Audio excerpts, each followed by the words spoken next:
মাইমুনা নামে এক দাসী সিরিয়া থেকে আসছিল, সিরিয়া থেকে পাঠাইছে, দামেস্ক থেকে তারা পাঠাইছে। কেন, কারা পাঠাইছে?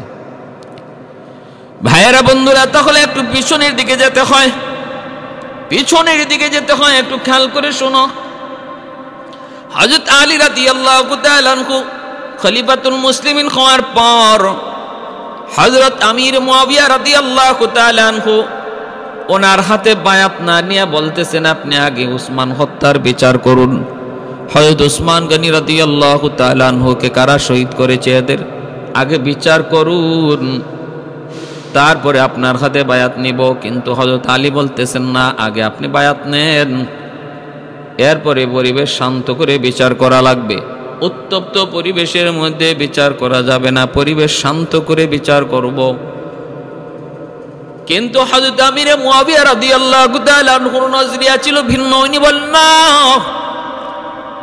এত বড় দুঃসাহস যারা দেখাইলো উসমান গনি রাদিয়াল্লাহু তাআলা আনহু, যার উপাধি ছিল জিন্নুরাইন, দুই নূরের অধিকারী উসমান গনি, মদিনার অসংখ্য অগণিত মানুষ যার ঋণ খায়া বড় হইছে, মদিনার অনেক মানুষের ঘরে যার সাহায্য ছিল, যার সহযোগিতা ছিল, এত বড় দানশীল হযরত উসমান গনি রাদিয়াল্লাহু তাআলা আনহু, ওনাকে যারা শাহাদত শহীদ করলো, এদের বিচার আগে করা লাগবে, বিচার করা লাগবে। ভাইরা, হযরত আলী তখন দেখতেছিলেন, বুঝতেছিলেন পরিস্থিতি বড় খারাপ, কারণ খুনিদের ভিতরে এমনও কিছু মানুষ আছে যারা মুসলমান না বুঝা, শিয়াদের ইহুদিদের জালে না বুঝা তারা জালে আটকা পড়েছে। অতএব এদেরকেও যদি বিচার করতে হয় তাহলে একটু শান্ত হয়ে পরিবেশ শান্ত করে করা লাগবে। হযরত আলী রাদিয়াল্লাহু তাআলা আনহু বিচার করতে চান না, বিষয়টা এমন না। তিনি চাইছেন বিচার করব, তবে একটু হিকমত কইরা।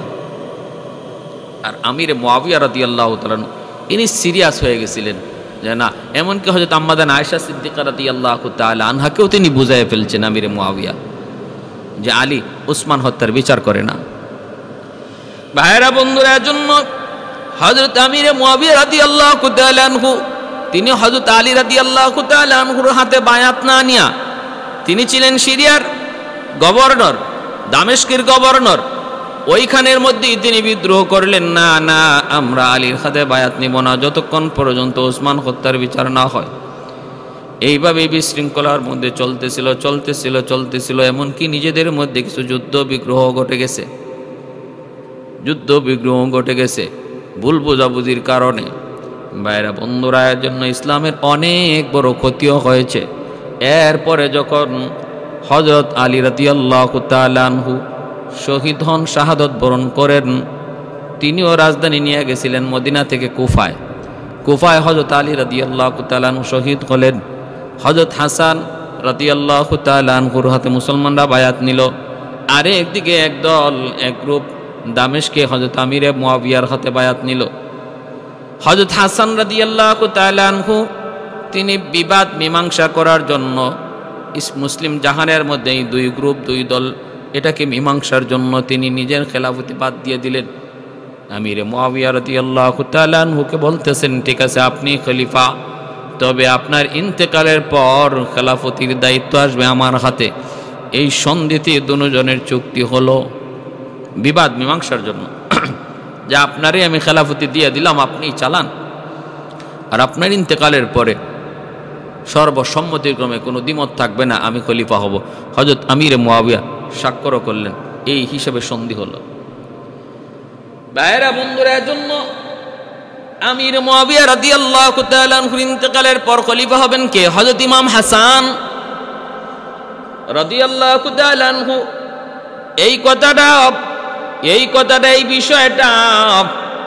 এই বিষয়টা উমাইয়া বংশের লোকেরা কেউ মানতে পারল না। যাদের মনের ভিতরে তামান্না ছিল, ইচ্ছা ছিল, তারা আমির মুয়াবিয়ার পরে খলিফা বানাবে তার সন্তান ইয়াজিদকে। কিন্তু সন্ধি এবং লিখিত চুক্তির দ্বারা যেই জিনিসটা মুসলিম জাহানে জানে, সেটা হলো আমিরে মুয়াবিয়ার পরে তো খলিফা হবেন হযরত হাসান। তাহলে কেমনে হবে? ইয়াজিদ কেমনে হবে? তখনই দুষ্ট লোকেরা ইয়াজিদের পক্ষের লোকেরা ওই বিষয়টা যদিও কেউ বলে যে আমির মুআবিয়া রাদিয়াল্লাহু তাআলা আনহু তিনি জানেন, তিনি করাইছেন, না না, সঠিক ইতিহাসের গ্রন্থে এমন কোনো কথা নাই যে আমির মুআবিয়া তিনি করাইছেন না, তিনি জানেন না।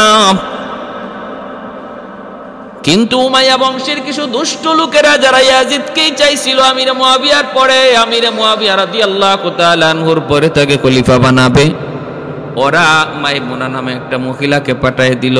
হযরতে ইমাম হাসান রাদিয়াল্লাহু তাআলা আনহু তিনি খেলাফতি দিয়া আমির মুআবিয়ার হাতে দিয়া কুফা থেকে তিনি মদিনায় চলে এসেছিলেন।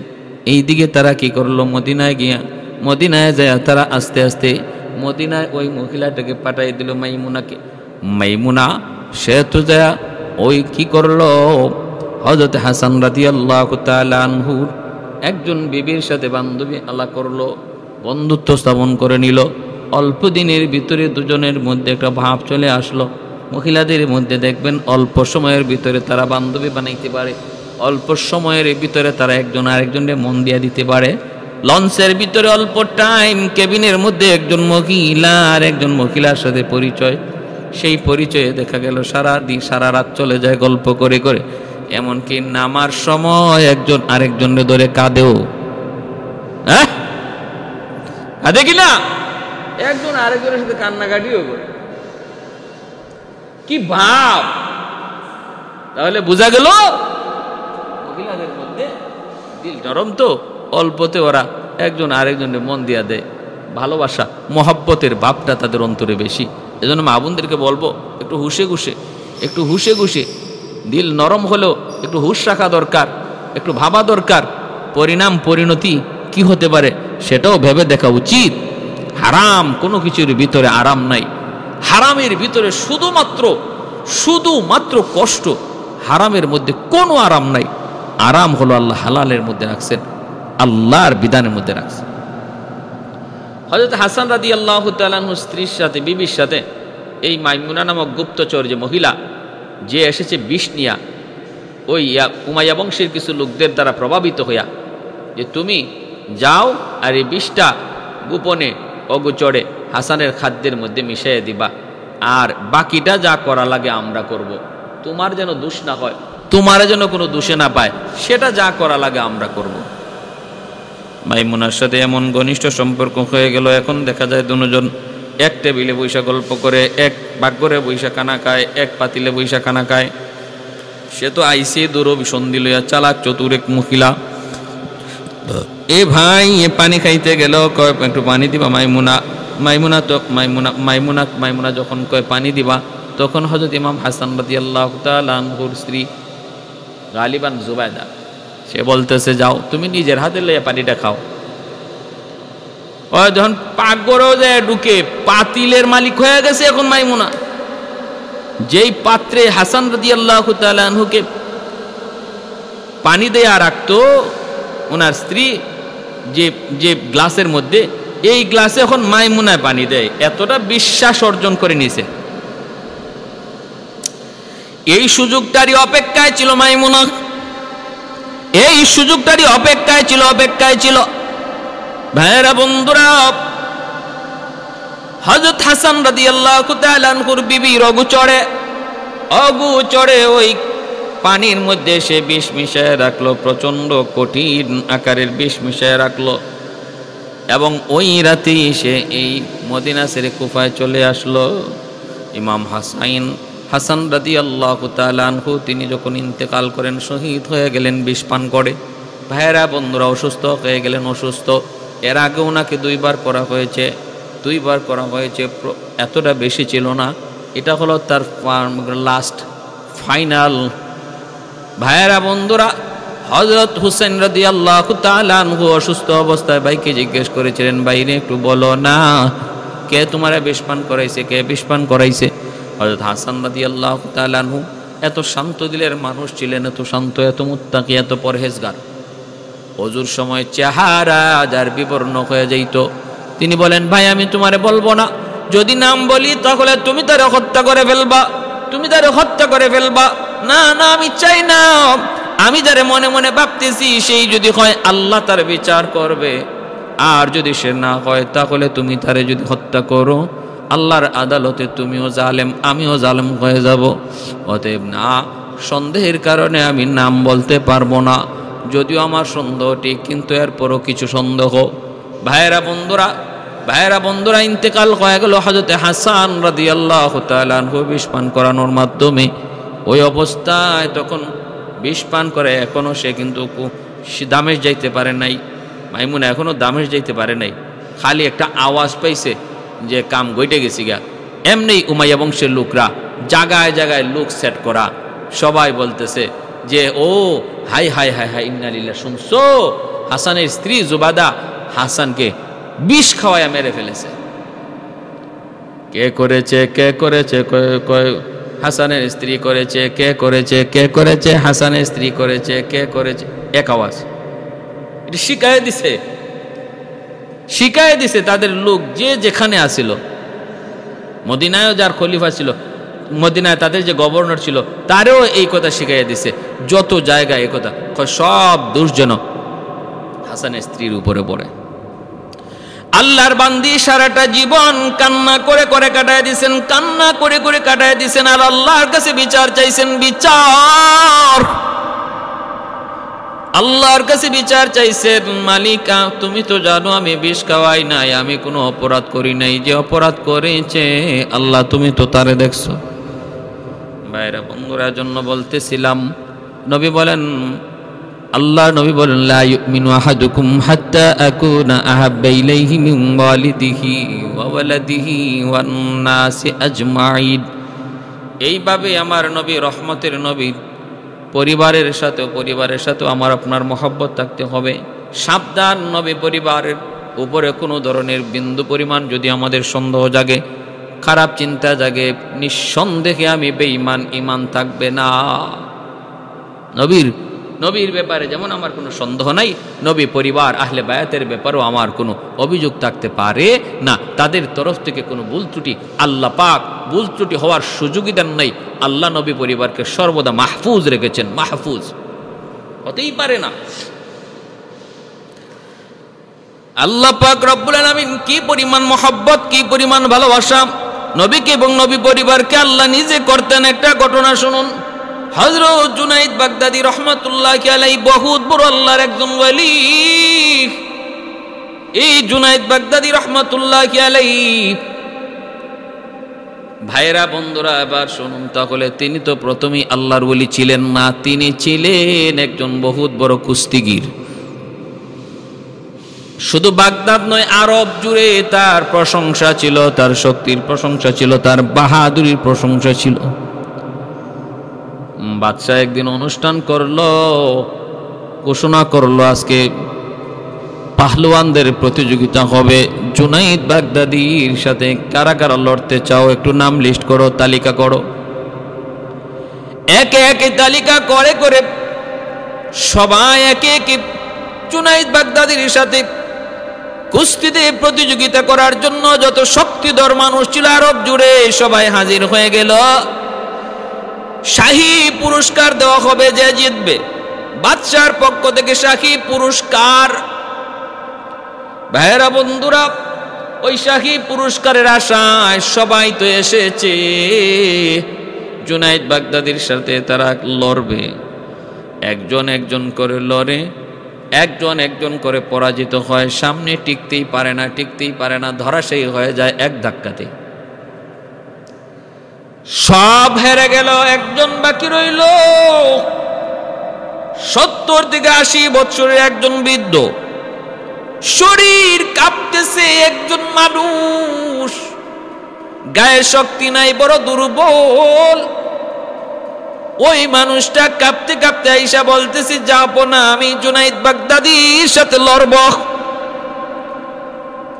অট্ট হাসিতে মানুষ হাসলো, মজাক করলো, কয় কি কত পাহলওয়ান, কত যুবক জুনাইদ বাগদাদীর সাথে হেরে হেরে যার যার পথ দেখলো, পথ ধরলো, কিন্তু তুমি কেমনে কই সাহস করেছো এত বড় সাহস তুমি কেমনে করেছো? নিজের গায়ের দিকে দেখছো নি? নিজের শক্তির দিকে খেয়াল করছো নি? নিজের বয়সের দিকে একটু খেয়াল করছো নি? আর যার সাথে তুমি লড়বা তারে তুমি একটু দেখছো নি? না দেখলে একটু ভালো করে দেখে নাও। বৃদ্ধ মানুষটা তখন বলতেছে, তোমরা তো আমাকে যে যাই বলো না গো, আমি কিন্তু জুনায়েদ বাগদাদির সাথে লড়ার জন্য এসেছি। আমি আমাকেও চিনি, জুনায়েদ বাগদাদিকেও আমি চিনি। মানুষেরা কয়, বাদশাহ কয়, তাহলে তোমাকে তো আমার ফিরিয়ে দেওয়ার কোনো আইন নাই, কারণ আমার আইন হলো, আমার রুল হলো, যেই প্রতিযোগিতায় অংশ নিতে চাইবে তার এই সুযোগ দিতে হবে। অতএব তোমাকে আমি সুযোগ দেব, কিন্তু একটু নিজে ভেবে দেখো, তোমার জীবনের যদি কোনো ক্ষতি হয় তাহলে আমরা কিন্তু দায়ী নই, আমরা দায়ী নই। নিজে তুমি সিগনেচার করে দাও। তুমি যদি আজকে প্রতিযোগিতায় তোমার জীবনের কোনো ক্ষয়ক্ষতি হয়ে যায়, আমরা দায়ী নই, এই ব্যাপারে তুমি নিজে স্বাক্ষর করে যাও। বৃদ্ধ মানুষটা কয়, কোনো অসুবিধা নাই, আমি নিজের হাতে স্বাক্ষর করে নিলাম। এই বইলা বৃদ্ধ মানুষটা সামনের দিকে যায়। মানুষজন সবাই তো অবাক হয়ে তাকায় রইছে, এ বেটা কেমনে সাহস করলো, দেহ শরীর কেমনে কাঁপতেছে, কেমনে গোজা হয়ে গেছে, পাকা হয়ে গেছে, যাইতেছে এত বড় পাখওয়ানির সাথে লড়বে, সাহসটা কত বড় একটু খেয়াল করে দেখো। সামনের দিকে তিনি যাইলেন, যা যখন বাইরা বন্ধুরা সামনের দিকে দাঁড়াইলেন, দাঁড়াইয়া জুনায়েদ বাগদাদিও সামনে আসলেন, জুনায়েদ বাগদাদি কাছে আসলেন। এইবার বৃদ্ধ মানুষটাও তার পাশে গেলেন। যাওয়া মাত্রই দেখা গেল আস্তে আস্তে তাদের মধ্যে একটা কথা হলো। কথাটা কেউ শুনে নাই, শুনেছেন শুধু জুনায়েদ বাগদাদি। জুনায়েদ বাগদাদি শুনতেছেন, ওই বৃদ্ধ মানুষটা বলতেছে, জুনায়েদ, আমি তোমাকে ভালো করে চিনি, কিন্তু তুমি আমাকে ভালো করে চিনো না। এর জুনায়েদ, আমার সবচেয়ে বড় পরিচয় হলো আমি নবীর বংশের লোক, আমি নবীর বংশের সন্তান, আওলাদে রাসূল, সৈয়দ বংশের মানুষ। তোমার নবীর গায়ে যে রক্ত প্রবাহিত, ওই পবিত্র রক্ত আমার দেহ প্রবাহিত রে জুনায়েদ। তাহলে একটু খেয়াল করে শোনো, আমি বৃদ্ধ মানুষ, দুর্বল, অসহায়, গায়ে কোনো শক্তি নাই, তোমার সাথে লড়বার মতো আমার কোনো শক্তি নাই, আমার এই সাহসও নাই, কিন্তু একটা সাহস নিয়েই শুধু এসেছি, কারণ আমি জানি তুমি তোমার নবীর প্রতি বড় দুর্বল, তোমার ওই নবীর পরিবারের আমি একজন সন্তান। এই পরিচয় যদি তুমি জানো তাহলে তুমি আমার প্রতি রহম করবা, দয়া করবা। শুধু এক কারণে, আজকে 3 দিন হয়ে যায় আমার পরিবার অনাহারে অভুক্ত, ছোট্ট ছোট্ট আমার 2টা বাচ্চা ক্ষুধার যন্ত্রণায় ছটফট করে রে জুনায়েদ। আমি নিজেও আজকে অনাহার, 1 দিন নয় 3 দিন, চুলায় আগুন জ্বলে না, আমার বিবিটাও একদম কঙ্কালসার হয়ে গেছে। যদি আজকে এই প্রতিযোগিতায় আমি জিতে যাই, শাহী পুরস্কারটা যদি পাই, এর দ্বারা আমার অভাবটা দূর হবে, ঘরে খাওন আসবে, ঘরে আমার খানা আসবে, খানার জোগাড় হবে, মানুষের ঋণগুলা শোধ করা সম্ভব হবে। ও জুনায়েদ, তোমার নবীর পরিবারের একজন সন্তানের, তোমার নবীর পরিবারের একজন মানুষের মুখে হাসি ফোটানোর জন্য তুমি কি তোমার জীবনের সমস্ত অর্জন, সুনাম, সুখ্যাতি বিসর্জন দিতে পারবা? তোমার জীবনের যে অর্জন, তোমার জীবনের যে সুনাম, ওই সুনাম, সুখ্যাতি, অর্জন নবীর জন্য কি কুরবানি দিতে পারবা? আজকে তোমার সামনে বহুত বড় পরীক্ষার জুনায়েদ। নবীর মহব্বত বেশি নাকি জীবনের মহব্বত বেশি? নবীর মহব্বত বেশি নাকি নিজের সম্মানের মহব্বত বেশি, ইজ্জত বেশি? আজকে তোমার জীবনের পরীক্ষা সামনে এসে দাঁড়াইলো, দেখা যাবে পরীক্ষায় তুমি পাশ করো না ফেল করো। যদি তুমি আমাকে এতটুকু সুযোগ দাও, তাহলে নবী পরিবারের কিছু মানুষের মুখে হাসি ফুটবে, আমার বাচ্চাগুলি ক্ষুধার যন্ত্রণা থেকে একটু বাঁচবে, ঘরে আজকে দিকে খানা জুটবে। এইবার তুমি ভেবে দেখো, জুনাইদ বাগদাদি এবার নিজের মনকে প্রশ্ন করেন, চোখ দিয়ে দর দর করে জুনাইদ বাগদাদির পানি চলে আসলো, মনটা দিলটা নরম হয়ে গেল। আর দিলে দিলে বলতেছে, রে জুনাইদ, এই দিনটার জন্যই তো তুমি বড় অপেক্ষায় ছিলা। জুনাইদ, এই দিনটার জন্যই তুমি জীবনে অনেক দিন অপেক্ষা করেছো, সেই দিন তোমার সামনে চলে এসেছে। আমার নবীর মহব্বত, শান মান মর্যাদার সামনে আমার শান মান মর্যাদার কোনো মূল্য নাই, তুচ্ছ। আমার নবীর সম্মান মর্যাদার সামনে পৃথিবীর কোনো সম্মান মর্যাদা এর কাছেও নাই। আমি আমার জীবনের সমস্ত অর্জন কুরবানি দিয়া দিব, বিনিময়ে নবীর পরিবারের কিছু মানুষের মুখে হাসি দেখতে চাই, হাসি। তিনি ইশারা দিয়া বললেন, ঠিক আছে, আপনি যা চান তাই হবে, যা চান তাই হবে। প্রতিযোগিতা শুরু হয়ে গেল। জুনাইদ বাগদাদি বাহ্যিকভাবে শুধু মানুষকে দেখানোর জন্য শক্তি দেখাইতেছেন, মূলত তিনি আসলে শক্তি দেখান না, মানুষকে বুঝ দেওয়ার জন্য বাহ্যিক উপরে উপরে শক্তি দেখাইতেছেন, কিন্তু মূলত শক্তি না। বন্ধুরা, যেন তারা বুঝতে না পারে যে এটা একটা পাতানো খেলা, যেন বুঝতে না পারে জুনাইদ বাগদাদি তিনি কোনো চেষ্টাই করেন নাই। এ ভাই, ওনার সব চেষ্টা কৌশল উনি শেষ করার পর বৃদ্ধ মানুষটা যখন, নবী পরিবারের লোকটা যখন আস্তে করে তার একটা ঘুষি মারল গায়ের শক্তি দিয়া, জুনাইদ বাগদাদি দপাস করে 3 হাত দূরে মাটিতে যায়া পড়া গেলেন। মানুষজন দৌড়ে আসলো, এসে কয়, জুনাইদ কি করলা, এটা কি হলো, কিছুই তো বুঝলাম না। জুনাইদ বলে, তোমরা যারে দেখতেছো কঙ্কাল সার, আমি জানি তার ভিতরে কি পরিমাণ অদৃশ্য শক্তি আল্লাহ দিয়েছি। আমি আজকে নিজের পরাজয় নিজে মেনে নিলাম। ইনি হলেন আজকে আরবের সবচেয়ে বড় বাহাদুর। সুবহান। শাফি'য়ে রুজ জাযা ওয়া যা খতীবে আম্বিয়া,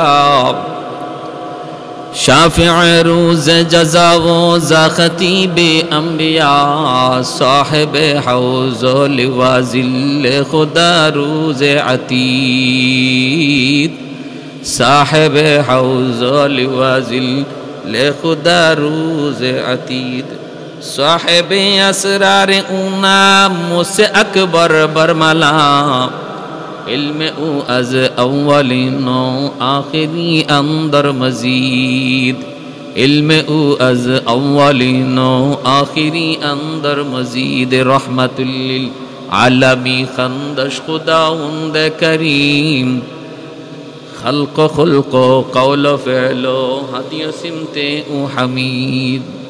এই রাতে এইদিকে শাহী পুরস্কার পেয়ে নবীর পরিবারের ওই বৃদ্ধ লোক শাহী পুরস্কার হাতে নিয়ে হাসতে হাসতে খুশি মনে তিনি বাড়ির দিকে রওনা দিলেন। অভাব দূর হলো। এই রাত্রে জুনাইদ বাগদাদি ঘুমাইলেন।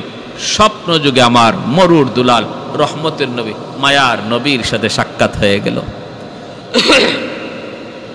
আল্লাহর নবী ডাক দিয়া বলতেছেন, রে জুনাইদ, আজকে তুমি যে কাজ করেছো, যে কাম করেছো, আমার পরিবারের একজন মানুষের মুখে হাসি দেখার জন্য নিজের জীবনের সমস্ত অর্জন, নিজের জীবনের সমস্ত সুনাম সুখ্যাতি কুরবানি দিয়া দিচ্ছ, শুধু আমার পরিবারের কিছু মানুষের মুখে হাসি ফোটানোর জন্য, তাদের মুখে ক্ষুধা দম, তাদের মুখে খাদ্য দেবার জন্য, ক্ষুধা দূর করার জন্য তুমি যে তাদের হাসিটার বিনিময়ে তাদের হাসির সামনে তোমার জীবনের সমস্ত অর্জন কুরবানি দিয়া দিছ। এই আমলটারে আমার আল্লাহ এত এত পছন্দ করেছে রে জুনাইদ। আল্লাহ আমাকে জানায় দিছে, তোমাকে শুধু জগতের অলির খাতায় নাম নয়, আল্লাহ জগতের সমস্ত অলিদের সর্দার তোমাকে বানায় দিছি। সুবহানাল্লাহ। জগতের সকল অলিদের সর্দার আল্লাহ তোমারে বানায় দিছে নবী পরিবারের প্রতি এতটুকু মহব্বত দেখানোর কারণে। ভাইয়েরা, বন্ধুরা, জুনাইদ বাগদাদি এরপরে নিজের এতটাই তিনি ছোট করে ফেলেছিলেন।